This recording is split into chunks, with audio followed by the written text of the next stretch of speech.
Hi, my name is Mark. I'm one of the pastors here at Trillium. I've been watching the events down in the United States around the nomination of a new judge for the U.S. Supreme Court. It's been a really interesting week for me because I've seen people radically interpret the events that have been happening there so differently. I mean, it's fascinating to me that people can see the same TV images and they can read the same facts in newspapers and yet come to radically different interpretations of what's happening. And these interpretations are leading to, or expressions of, a deep polarization that's going down in the United States these days. And the polarization seems to be generating a level of hostility that for me is disconcerting. It's interesting, originally it was religion that seemed to be the dividing line between people that led to the polarization. You know, the first 500 years of Christianity, it was whether you were a Christian or a pagan. That was the number one dividing line between people. And then with the rise of Islam, it was whether you're a Christian or a Muslim. And since the Reformation 500 years ago, it's been whether you're a Catholic or you're a Protestant. I had one family member whose concern was whether you were a Catholic or not. Their one hope for their family members was that they wouldn't marry a Catholic. They didn't care about your ethnicity or your political philosophy, just don't be a Catholic. Today, it seems, at least in the United States, the divide between people is political. It's Democrat or Republican.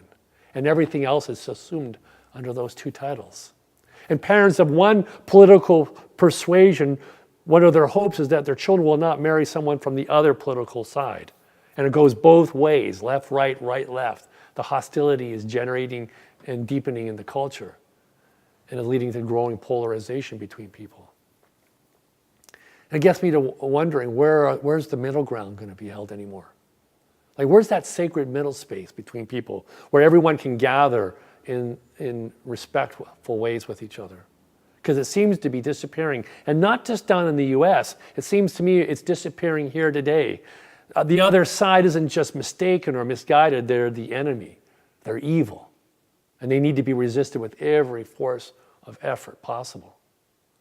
And yet, nonetheless, my question still remains for me, where's that sacred middle space going to be? Because the subtlety of life often lives in that middle ground where people gather and they work out the differences in a hospitable and hopeful manner. And I've come to realize, I think Trillium is one of those places. That's one of our callings, is to be the anti-polarization reality in our culture, to be the place that holds sacred space for all people. And if you look through our core values or bedrock beliefs, you'll see that we really do hold to this notion that all people share a common dignity and have a set of common values that lifts them up as worthy of respect and consideration. In fact, we celebrate diversity here, but we nonetheless recognize that there's a unity that binds us all together.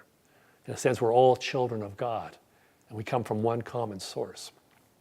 But the forces of polarization in our culture are strong, and I feel them very strongly in myself.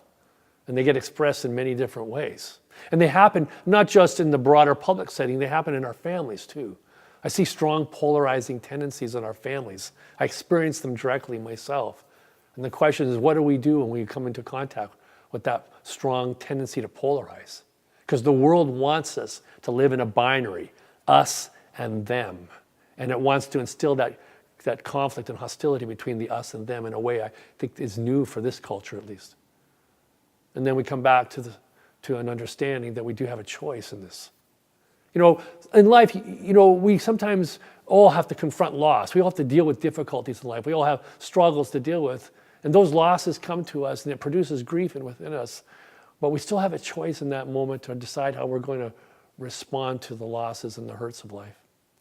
We can rise up with a fist and we can demand and we can insist and we can let the fury of the moment take hold of us. Or we can practice the gospel of love, which is to put our hands of fellowship out to our neighbor, even the one we disagree with, and understand that they come from a common source that we share with them, and that there's a oneness we share with all people. I try to use that as my antidote when I find myself being polarized in the moment. And surprisingly, it actually works.